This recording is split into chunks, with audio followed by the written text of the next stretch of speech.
Good afternoon, everyone. I'm calling to order this meeting of the Cleveland Heights City Council Housing and Building Committee at 5 p.m. on October 14th, 2024. Clerk Ballister, could you please call the roll? Petrus. Here. Larson. Here. Maddox.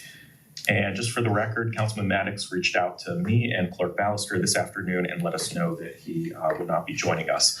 Also, Council President Tony Kuda is here and Directors Zamp and Butler. So the first item on today's agenda is a continuation of the discussion about the tenant and landlord rights and responsibilities here in Cleveland Heights. My hope is that we could add anything else that may have came to mind since our last meeting to the drafted rights and responsibilities. And also talk with Director Hanna about how we might be able to distribute this. During our last meeting, I expressed an interest in having it be a requirement that landlords distribute when signing leases with new tenants. So he will be able to share some of those ideas with us. And my goal is that we as a committee are able to vote on directing the law department to draft legislation for us at the end of that conversation. Just to provide an overview of the rest of the agenda, after that we will have a short conversation about the Racial Justice Task Force recommendations. Also, Mayor Sarin is joining us. I printed out a few copies of the housing-related recommendations. I'm very grateful that the staff looked through or shared their thoughts on those with us, and I just want to sort of take a temperature test to see if there are particular recommendations that the committee would like to prioritize moving forward with. After that, we'll have a general discussion about section 1165. 02 C and D, and then hopefully we can get short updates on the short-term rental legislation and the effort to enhance inspections here in Cleveland Heights. And if we happen to have time at the very end, a discussion about requirements in Cincinnati and Columbus about covering tenant relocation expenses.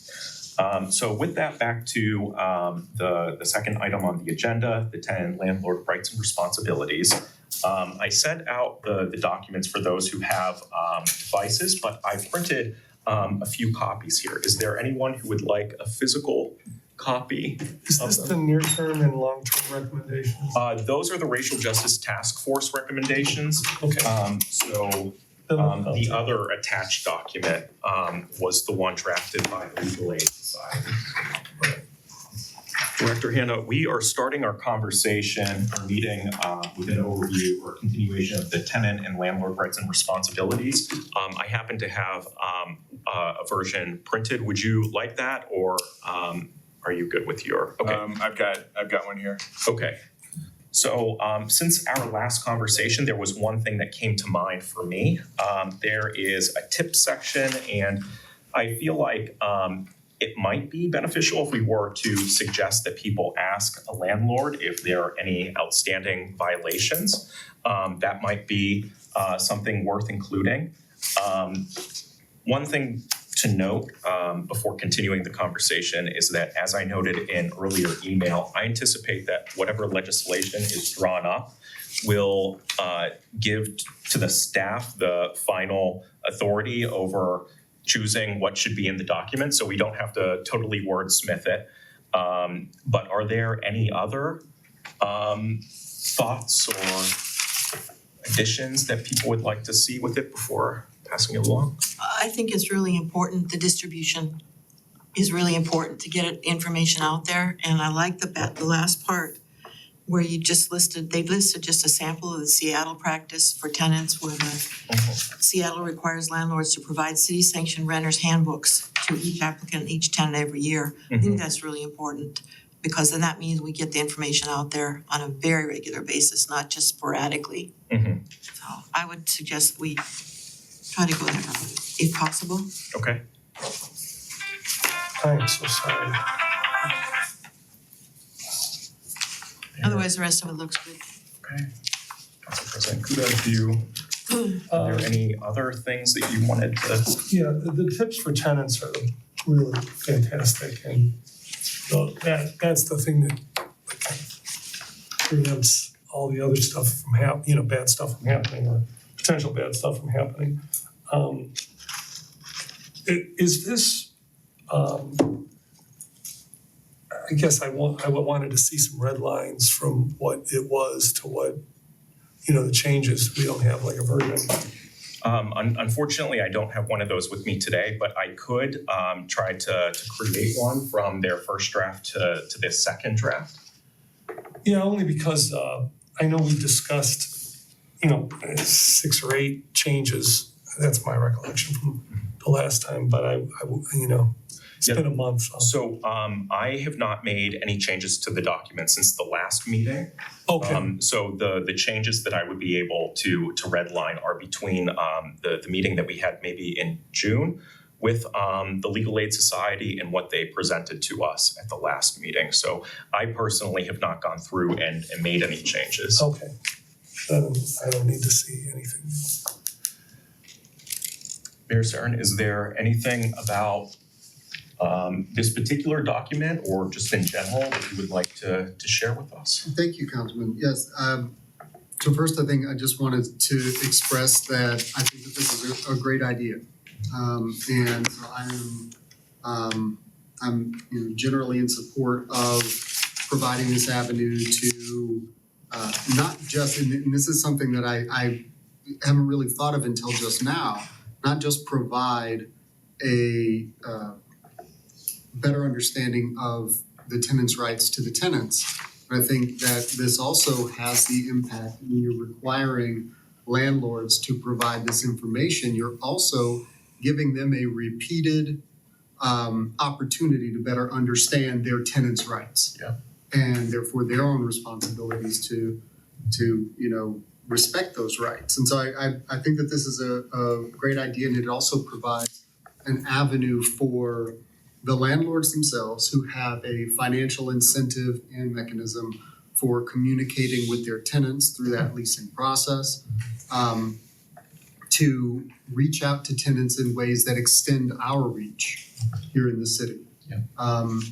We public sector, we've got limited resources, we've got limited capacity, and we've got a lot of responsibilities. And I think recruiting landlords and providing them with a responsibility to provide this information sort of works to extend the reach of the municipality's authority, into the tenant. Because often, if a tenant leases an apartment or a house, we don't know about it until the landlord provides us that information, which they may or may not do in a way that is in accordance with our code now.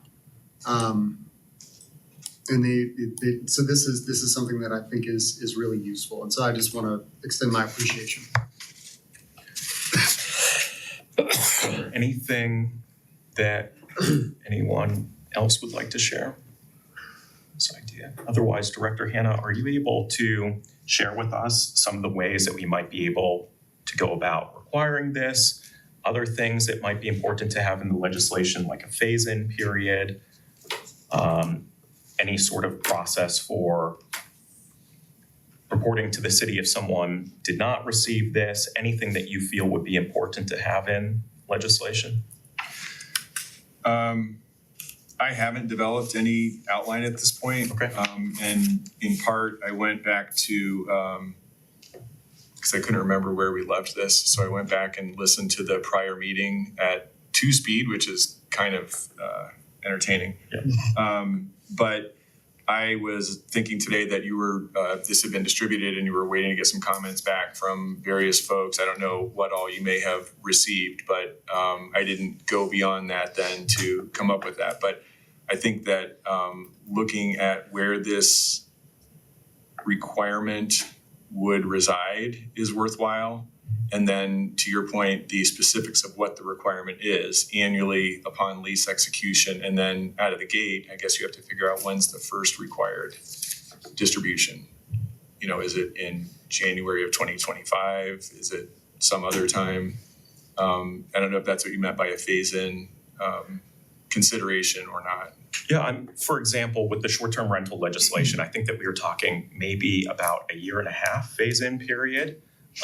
where we would pass it, but it wouldn't take effect for an 18-month period, if I remember correctly. I could be mistaken here, or is it? Shorter than that. So during that period, let's say that we pass it January 1st, we have like 6 months or a year to communicate to landlords this requirement so that they're able to prepare and be prepared for sharing it with folks. And they're gonna be accessing the text provided by the city, right? Finalized, I think you said by staff, so that council doesn't have to vote on this if there's ever a minor update, something like that. I think that makes sense. Okay.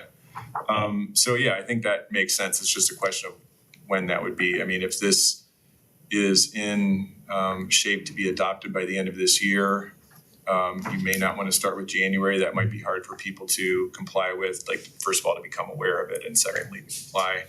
But maybe it's June 1st followed by January 1st of each year. Maybe there's a date based upon, I don't know how many of these renters are students, but there may be a certain date in the fall where lots and lots of leases are executed. I don't know that. But I think that's fine. You could do June 1st. I guess July 1st would be 6 months into the year, right? If you wanted to have an education period for landlords. And at that point, you could conceivably both require essentially immediate or, quick distribution to all existing tenants, as well as institute the requirement that it be distributed on an ongoing basis to new tenants.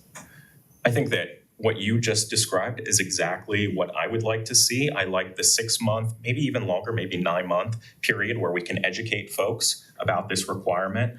And then require that it be distributed to existing tenants and that going forward, all new tenants be provided it. So I think that that's what I would prefer, but what about you, Councilor? That makes sense to me. It doesn't put a lot of pressure on anybody to get it done by January 1st of 2025. Right. That's unrealistic and Yeah.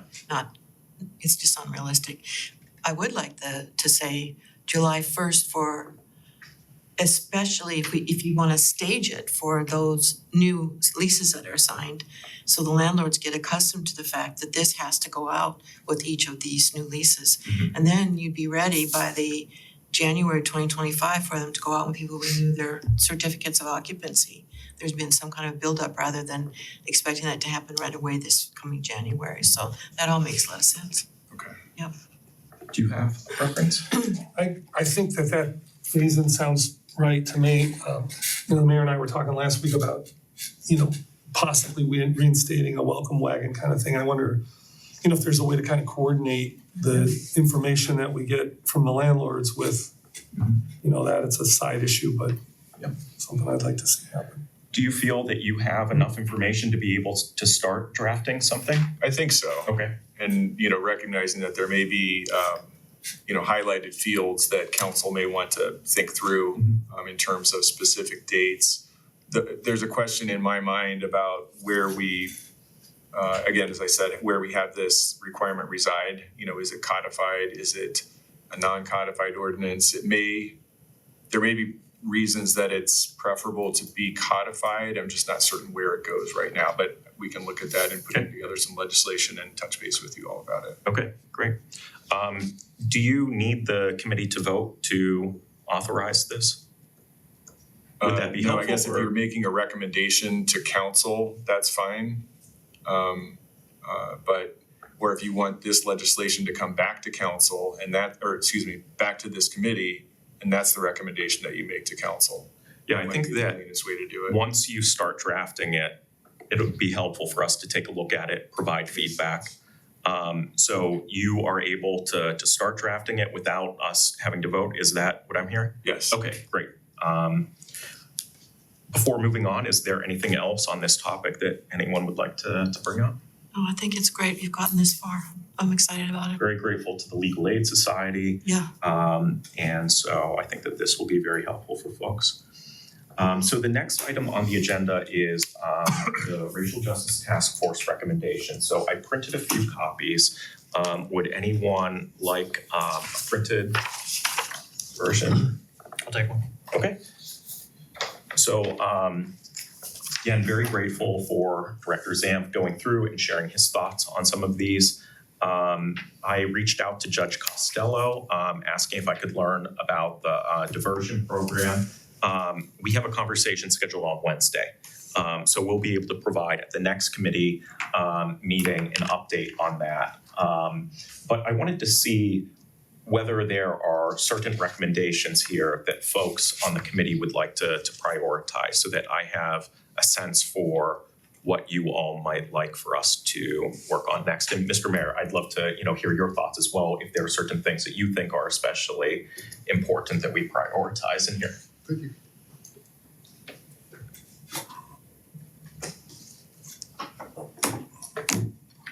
Or if it would be helpful, we could alternatively agree that, we'll think about it between now and the next meeting, and we could discuss it at the next meeting.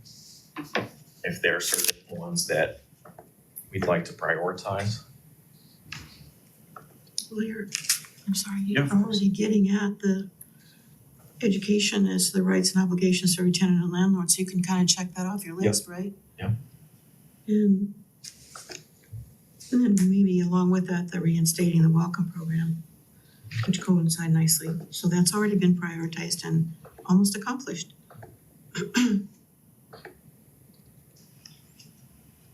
And the third one, the establish the funds using ARPA, it's already in the works, right? The home repair. Home repair, Assistance. yeah.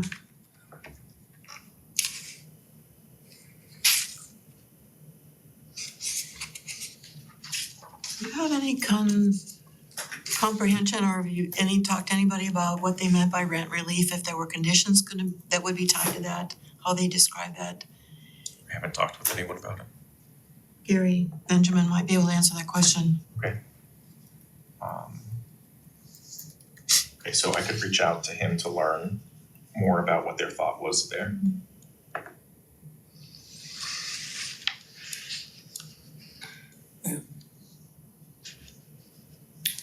So there's some that, might not be doable, but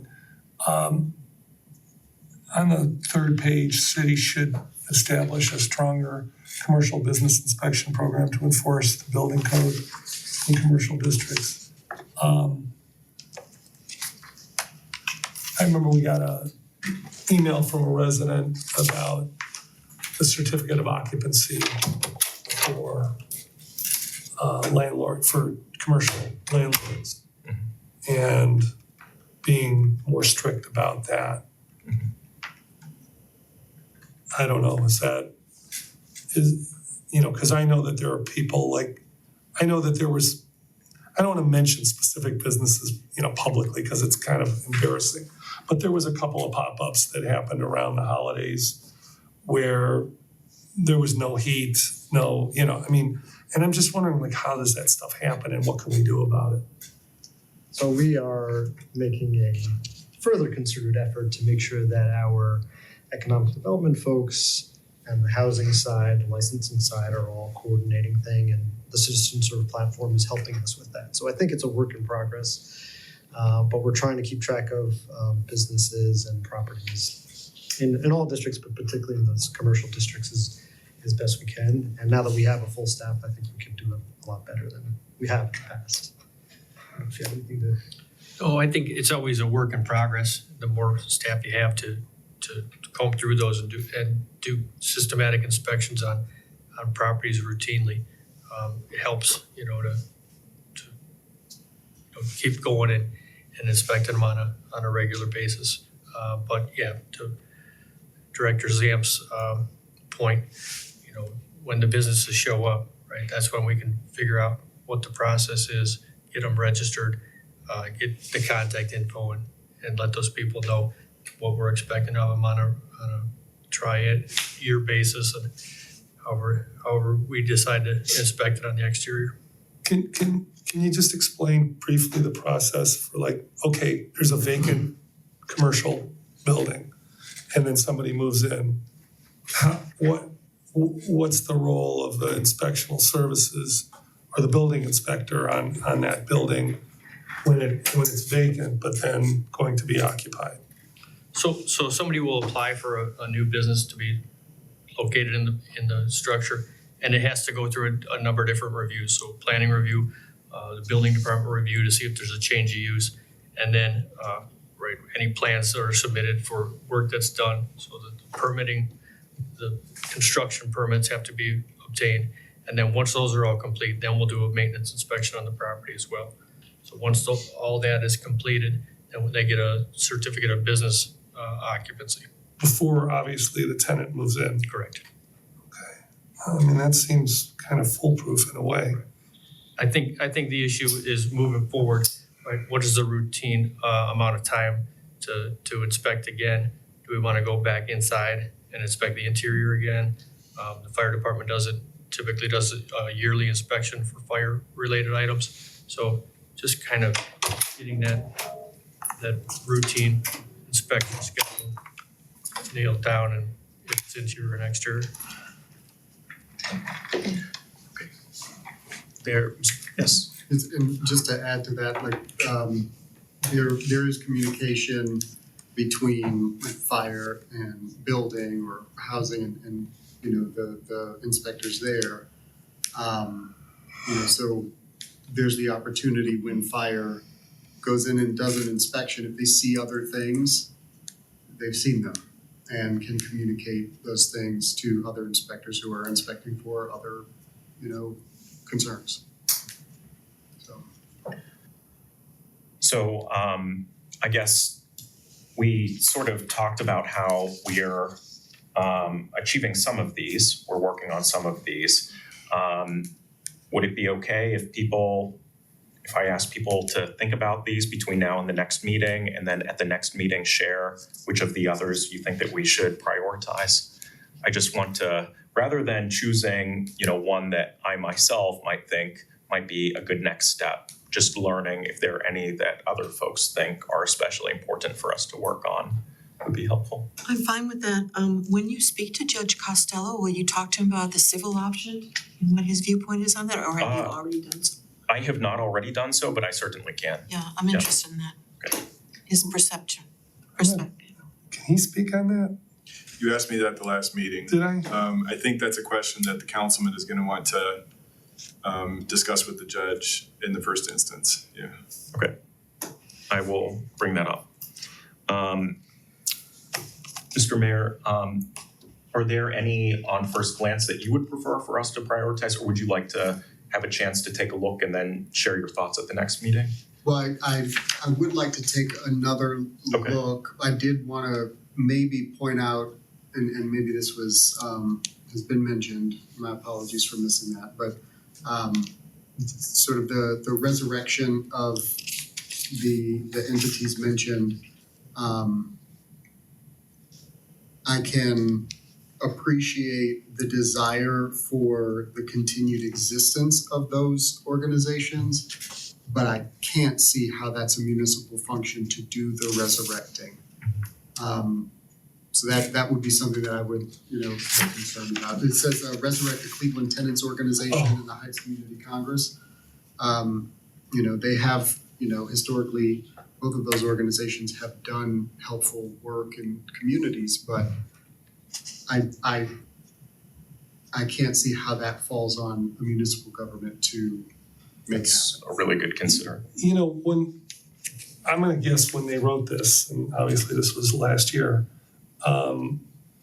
there were serious talks about the Cleveland Tennis Organization reorganizing, and I was in some of those talks, but they were not going to go beyond the city's perimeter, and I mean, it's certainly a nice thought though, and if they ever, it wouldn't be something we would lead, but I would personally support that. But yeah, the mayor's right. There's no kind of like resurrecting that from our vantage point.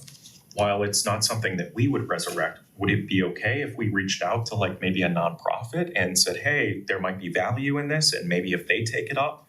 Or is that? I think if you talk to Frank Ford, Phil Starr, Spencer Wells, the people that, were working on this, and Mary Boyle, as a matter of fact, she was working on it as well. I don't know if those names ring a bell, but they tell you that there's no real interest right now, but, I wouldn't. One thing though, along those lines, I mean, there are organizations that are doing work that is, in the same sort of general space. The fact that Legal Aid Society obviously is doing this work, and that's an organization that we could take a look at potentially contracting with to, create a more secure, right to counsel in eviction proceedings, those sorts of things. In Cleveland Heights, we could look into that. The Fair Housing for Rights and Research. Is that am I butchering that Fair name? Housing Center. Fair Housing Center for Rights and Research. Northeast Ohio Coalition. For the homeless is Homeless. another one that does work sort of in housing equity and access. And it might not be exactly the same as Heights Community Congress or CTO, but sort of filling in certain vacuums. One other recommendation that I thought might be interesting to take a look at is the recommendation related to wage theft in the city of Cleveland. And obviously that is a specific issue, and it's a really prevalent crime in America. But not a lot of attention is given to it. But I think that we should probably, if we're going to take a look at that particular recommendation, which they're saying study the legislation being considered by the city of Cleveland regarding wage theft. That ordinance requires the city of Cleveland to refuse to contract with any organization that has wage theft issues. I mean, there are specific details of that you'd have to flesh out a little bit, like, an accusation of wage theft is not a determination of wage theft and all of those things. And at the same time, I don't think wage theft is the only thing that we need to look at when it comes to standards for who we contract with. The county currently has a process by which contractors, vendors are debarred from doing business with the county. I think that's something that I wouldn't mind taking a look at, maybe with this as a starting point, but there are a variety of companies, individuals that operate in ways that we shouldn't be doing business with them, and debarment is a way that we can move forward with that. It's a weighty determination to make when you debar a company from doing business with a public entity, but there's a model that we can take a look at. The county has a very detailed way of going through a debarment process, and that's something that I thought maybe could be expanded beyond sort of narrow focus that's provided here in these recommendations. We can piggyback on the county's debarment list and the federal. I think there's a federal debarment list as well that we could take a look at, and the first step might be anybody who's been debarred by the federal government or the county government, with some flexibility for exception based on, I'm not sure what criteria, maybe are automatically debarred from doing business with the city, depending on what the criteria for the county and federal debarment are, and we can take a look at those. Anyway, that was something that I thought might be not an easy lift, but something with a model that we could follow. Well, thank you for sharing that. I wasn't aware of that. So what I could do is try to research those, pull together like ordinances or requirements that I can find, and then share those with folks. And maybe during the next meeting, we could discuss them. Good. Okay, anything else before moving to the next item on the agenda? Okay, so I printed out 1165-2 C and D. I also sent it along. Does anyone need a printed copy? Butler, would you like those just in case? So, yes, okay.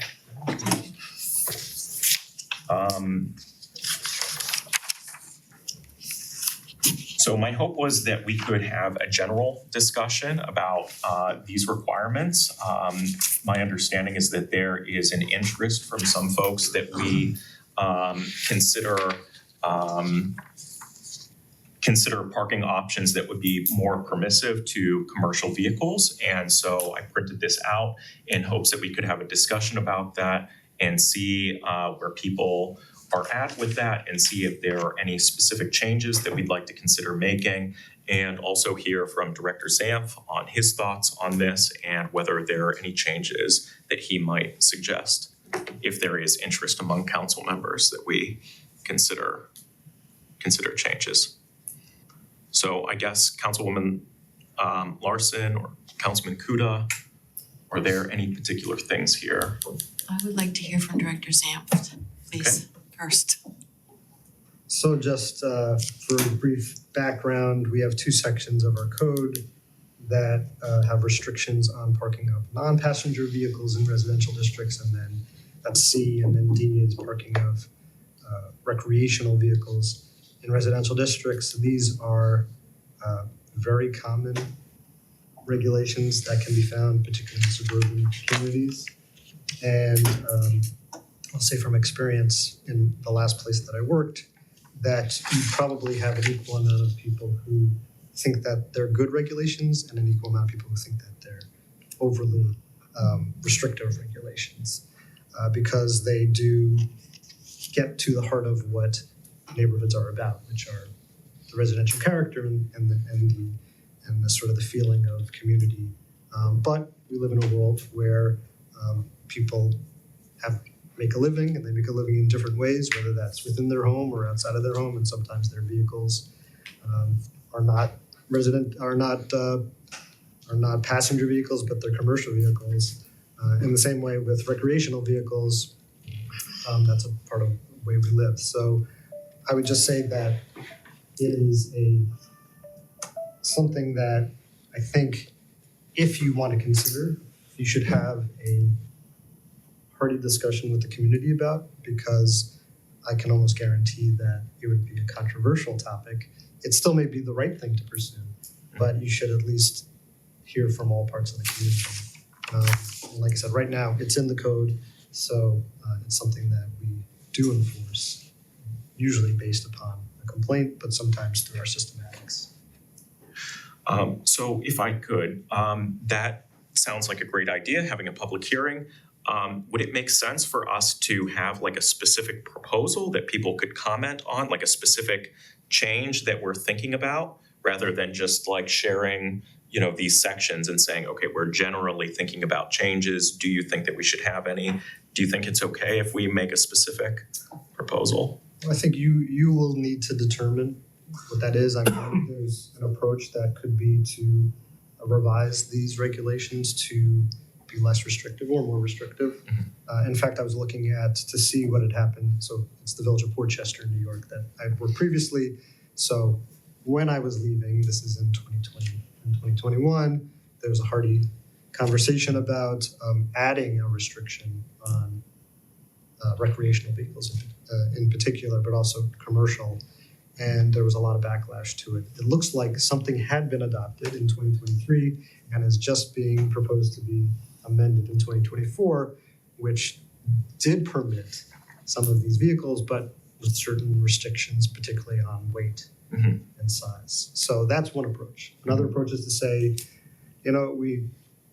we feel like people live differently maybe than when these regulations were drafted, and we want to just open it up completely and say, whatever vehicle you're driving, you can park in your driveway. Remember, you're limited to 2 in the driveway, or you can't block the sidewalk, but what that vehicle is, it's our policy that we don't care what it is. That could be an approach as well. There's one thing in here that catches my attention. It says, may be stored or parked in a private parking garage with the garage doors closed.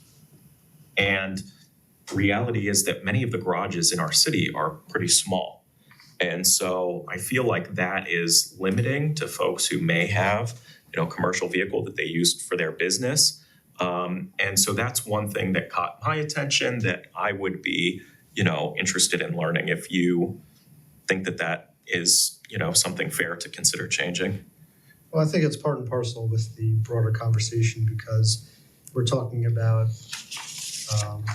residential parking garages and trying to fit a commercial vehicle in those residential parking garages. So there's it's not a perfect fit, and that's why some of those issues are happening. So it's really this question of, are we comfortable with commercial vehicles in our residential districts at all to start with? And then if not, do we want to allow them to be, because this is essentially saying park them in a garage, which they probably can't fit in.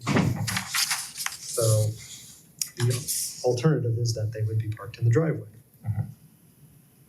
So then you would need to answer the question, are you comfortable setting a policy that allows them to be parked in the driveway? Yes.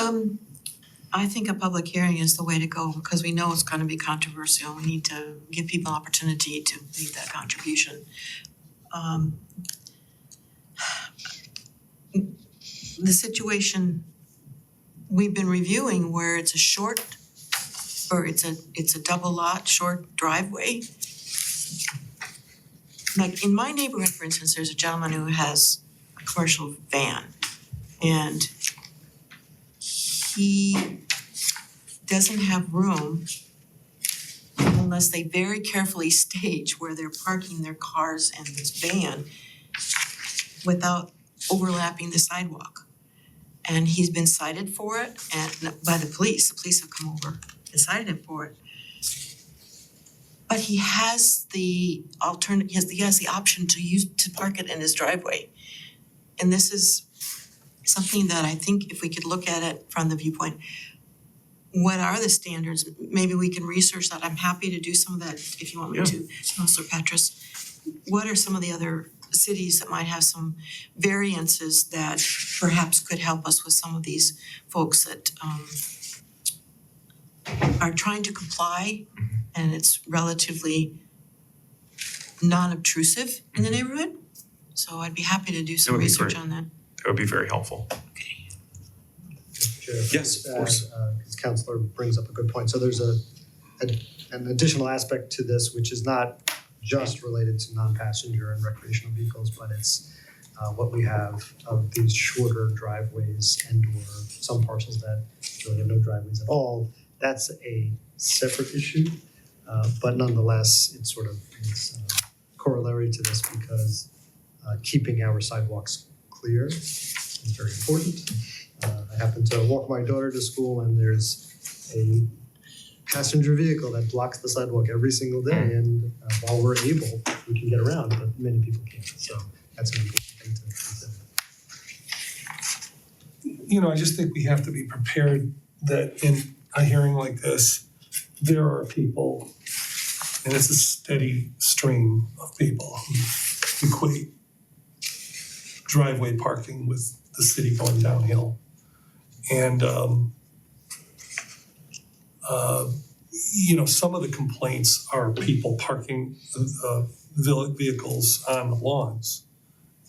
And that kind of thing. So that you're gonna get people who aren't really gonna talk about the policy, but just like, hey, but, my neighbor or, somebody on the streets, this and that, you'll get those complaints. The other thing is, are we gonna differentiate recreational vehicles like campers and so forth from commercial, work vehicles? People use it for work, and I would say that would be a distinction worth making, I think. And I think there is a distinction in the ordinance currently. Right. So I just mean in what it is we're, Considering like the changing. topic. Yeah, right, exactly. so May I just Yes, make, of course, just of course. real quick off of what Director Zamp was saying, just about how times may have changed. From a personal standpoint, I know this because I've done a lot of research into RVs. Over the last, since COVID really, RV camping has become a much more popular thing. I think the sales have gone up by 20-something% in the last 2 years alone. I think it's definitely something to take a look at because I think more people are taking that route for their vacations, partly because being able to vacation close by with your own vehicle as opposed to having to go elsewhere. Is one thing to just take a look at in trends in terms of how people are using these vehicles more frequently, so. But I definitely think that it's a two separate topics that you're looking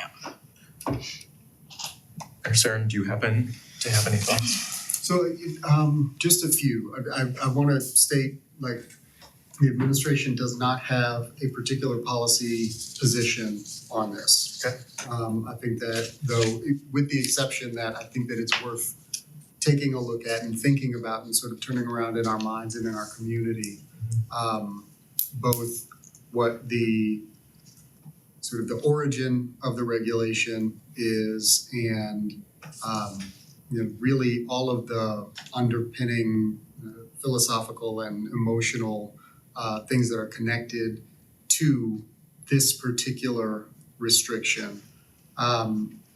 And sort of what it says about, interaction among different classes of people economically and how people do things like make money or enjoy time through recreation. And sort of I think this gives us an opportunity to inspect ourselves a little bit and think about why, for instance, having a boat, why do we think that that's unattractive if we do? Somebody having a boat next to their garage or something like that, because it can't fit in the garage.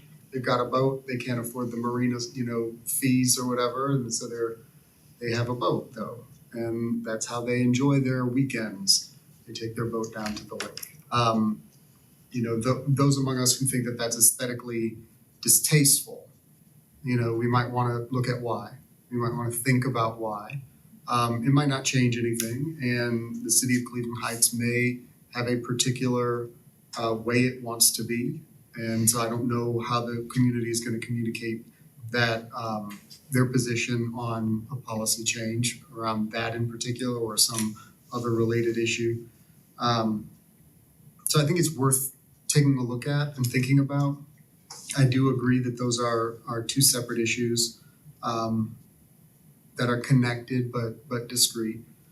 And I'm interested to hear where the discourse goes on this.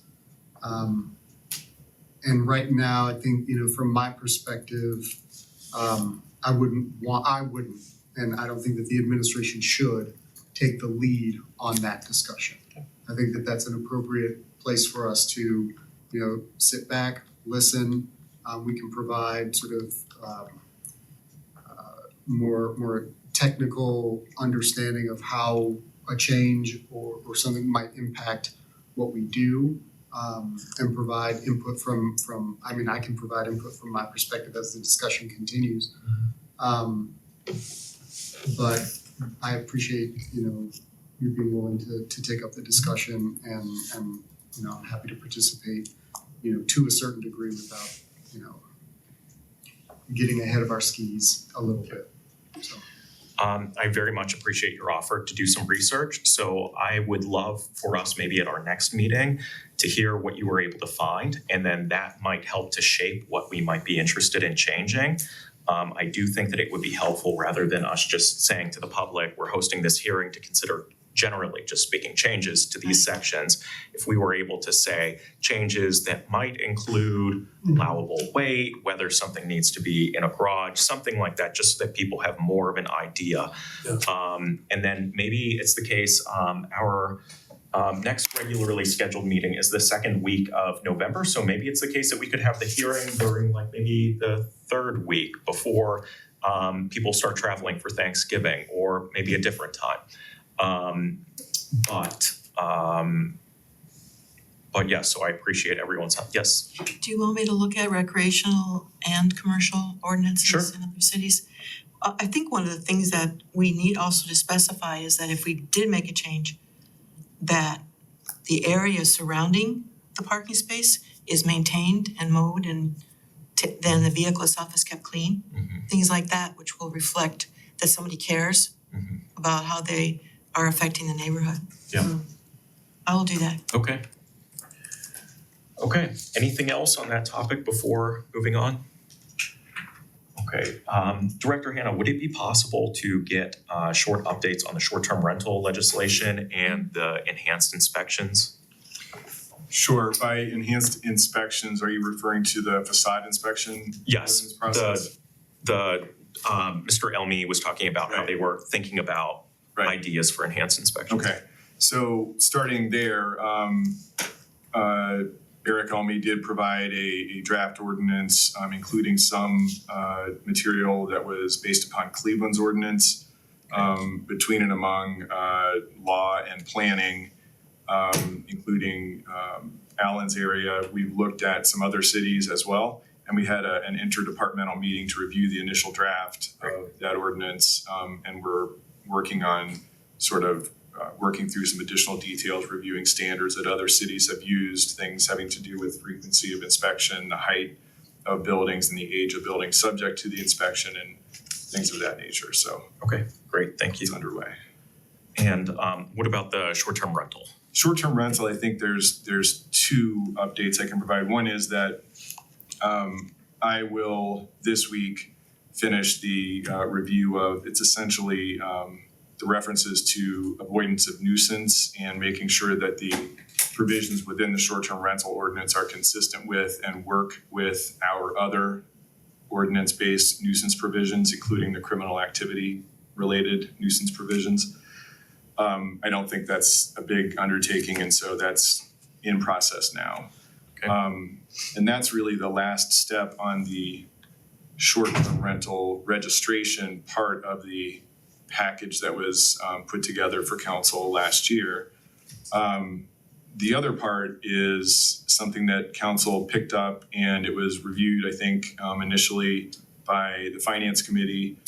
And then there was some subsequent discussion about that, the finance committee's process and whether that was something that council might want to revisit, and that is the excise tax related to the registration and the sort of blessing of the operation of short-term rentals. And the reason I'm mentioning that now is if this registration ordinance, the regulatory ordinance, comes back to council and council wants to act on it, if there is a desire on the city's part to pursue the excise tax, I think you would want to do them simultaneously, essentially. I think it would be a lot less clean to start them up at separate times. And so that's just by way of saying if council or the finance committee is thinking about revisiting that, reconsidering after some of the research that Councilwoman Larson and others have done into some other cities, I would encourage that be done in a way that both parts of that ordinance could be adopted simultaneously.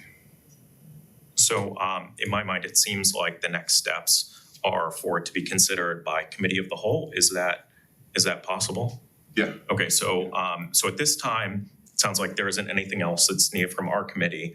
But in the near future, we'll be able to discuss it in committee of the whole, get feedback from other folks who are not on this committee who have not recently attended these meetings, and then we could consider from there Makes sense. what to do on it. Okay. Anything? Yes. So Did you have your hand? within the last week, there's been 2 complaints about tenants being the subletters of short-term rentals. And I don't remember if that was addressed in the legislation. It's been a little while since I looked at it. But Oh, you mean like tenants are the ones that are they actually doing, hosting? yeah.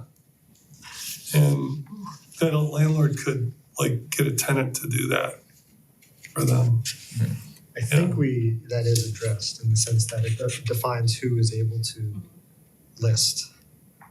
And we will double check because it's been a while, but Yeah. I don't think a tenant could be the one who ends up listing it, or at least it has to be in tandem with the property. But this is a good time to make a note Yes. to review that. Thank you. Okay, so the next thing on our agenda is a discussion of requirements in Cincinnati and Columbus about relocation expenses. And those I did not print out. To be honest, I wasn't sure that we would get to it in this meeting, so I appreciate that we've been able to go through so quickly. So Just as a general overview, during one of our earlier committee meetings, there was discussion about how in the cities of Columbus and Cincinnati, there are requirements that in certain circumstances, landlords might have to cover relocation expenses for tenants who are being displaced through no fault of their own, but because of the landlord's actions. And so I wanted to bring this up with the committee to see if this is something that we might be interested in doing, providing another tool to the administration in its effort to maintain our city's housing. So with that, I am happy to either hear any thoughts that, yes, Mr. Mayor? If I just course. to add to Yep. that, and I appreciate you talking about this as well. This is something that has been a problem. And the way that this problem presents itself is that there are occasions when an irresponsible landlord, perhaps, or one that's trying to be responsible but lacks certain capacities to provide what they are required to provide to their tenants, has a situation where the property is uninhabitable, or where the tenants wouldn't reasonably be expected to continue living there until some problem is fixed. And I think we spoke about this particular situation last year, was it, where the heat was out for a vast amount of time, and in an apartment building, and the tenants were having to endure an untenable situation, and the building without heat is uninhabitable. Like technically, according to our code, it is not, appropriate for a landlord to be renting out a building with no heat that can't be maintained within a range of temperature that we have listed in our code. But we also recognize that often the circumstances that a tenant is in, where due to the maintenance or the condition, like the general condition of a building, sometimes you find that tenants who have the least means to make a change, whether it's not even necessarily a dollar figure, it could be things like eviction history or criminal history or credit scores and those sorts of things can inhibit somebody in finding healthy, safe, updated, appropriate residency. And so, there are some landlords who do take advantage of that. And it also presents a problem for the enforcement mechanism of the municipality, where sometimes we can bring the hammer down on a landlord and placard a building and say it's uninhabitable because people shouldn't be subjected to the conditions in that building. But what we do when we do that sometimes is we put those tenants in a really difficult position. And putting somebody out on the street when they are potentially dealing with housing insecurity and a difficulty in finding alternative, safe, healthy residents, it can be something that inhibits us taking that step. And so and since we don't necessarily have the resources to just independently relocate people, this potentially provides an opportunity for us to use that enforcement mechanism with a bit more security on the back end that these tenants who through no fault of their own are dealing with an uninhabitable residence situation will be taken care of, and we won't be putting somebody out on the street in a blizzard. That kind of situation that we'd like to avoid. We don't want to make people's lives worse in the effort to make their lives better. Right? And so I'm interested to see how this has worked in Columbus and Cincinnati, and I'm hoping that we can make something like this work here to provide another tool for us to hold landlords accountable to the requirements that they are subject to under our code. Thank you. Do either of you happen to have any thoughts? The Cincinnati ordinance is really well written. That's all I would just say. It's got a lot of detail in it, and it seems that they've looked at all the scenarios that could occur and worked it all through. So I was very impressed with that document.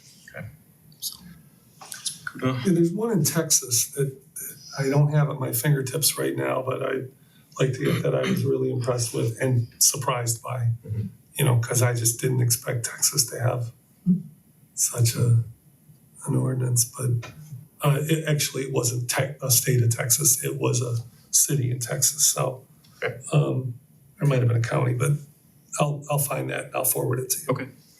Director Zanfer Butler, do you happen to have any thoughts initially? So I looked over the Cincinnati ordinance, and it was very well written, seemed to account for a lot of different aspects and avenues, including the city paying for the relocation and then applying it to a lien.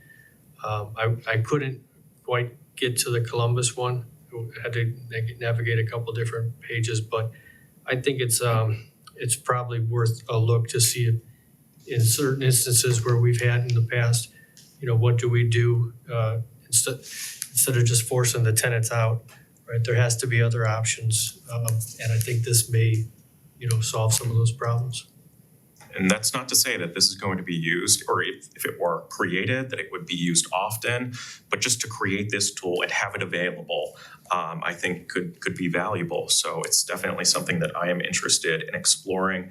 And what the mayor shared really resonates with me.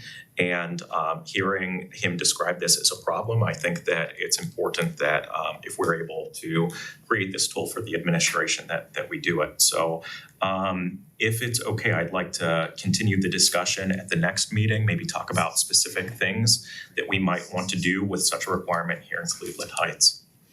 Council, Yes. I also wonder if we got an adaptation of the ordinance, whichever one we use as a model, if that can be something additionally that's distributed to tenants. Yeah, we could, I mean, that's one And of the landlords. reasons that, you know, we might not, that rights and responsibilities document, rather than codifying the document itself, leaving to the staff the flexibility of being able to modify it so that if there are new ordinances, that they can update it appropriately. So there is, I guess, is there anything else on that topic that anyone would like to bring up? Okay, there is just one thing that I wanted to touch on the other section. So Councilwoman Larson and I had a walking tour with a resident of the Boulevard neighborhood. And this family brought to our attention a number of different things in their neighborhood. At least speaking for myself, I was able to, as my mobile data would allow, I was able to create Access CH tickets, and some of those things were able to be resolved. There were some other things that were not sort of like one-off things, but might be addressed with like a recurring process. Maybe it's a case that they're already being done, maybe it's a case that they're not. But knowing that this resident took time to bring these things to our attention, those things that are not one-offs, think that it would be worth us discussing. So I guess, Councilwoman Larson, I have a question for you. You're the chair of municipal services. At least one of the things I feel could be like under that umbrella. And so the one thing I remember them talking about are the drains and cleaning the drains out. So I'd be happy to invite Director Klingscale to this meeting, but I wanted to see if you happen to have a preference to see if you think it would be more appropriate for that to be in municipal services. I really don't have a preference, either one of us, because apparently did you add an Access Cleveland Heights to what you entered into the system for those drains? I don't think I did for the drains. Because there were so many of them that yeah. were plugged or had foliage growing out of them. Right, yeah, that was like something that seemed Yeah. like Yeah, something more than just like a one-off request. yeah. I can see if I can add it in. I don't have room for October, so perhaps in November. We also have talked about making sure there's enough staff in Public Works to be able to do maintenance. Yeah.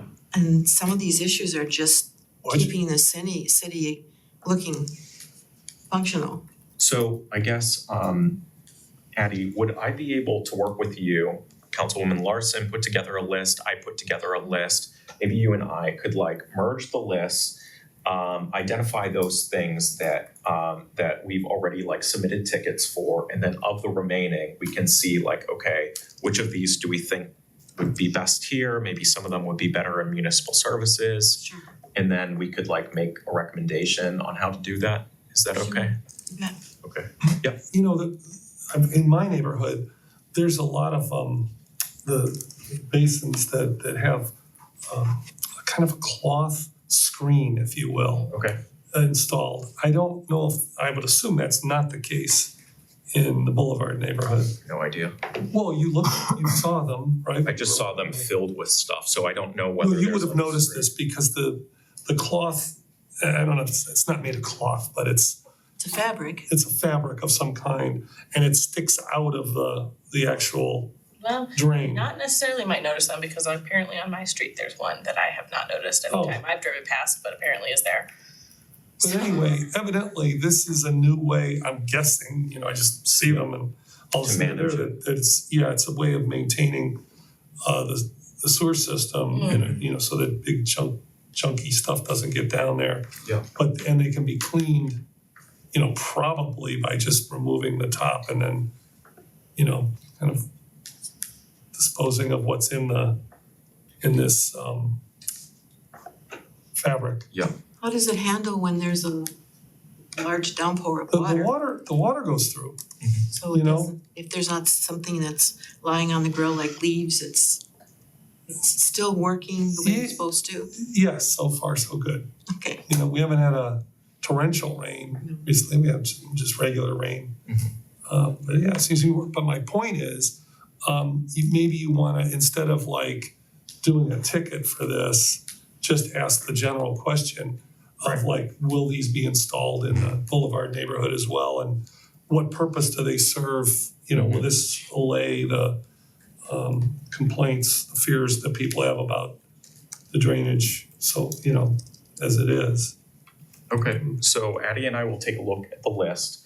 We'll identify those things that are still outstanding, and then we'll make a recommendation on where they should happen. If they're all here, we could certainly like add it to the next committee meeting agenda, and invite Director Klingscale or anyone else who might be relevant to the discussion. And with that, that is all that I had. Is there anything that anyone else? Okay, so I am going to adjourn this meeting at 6:03 p.m.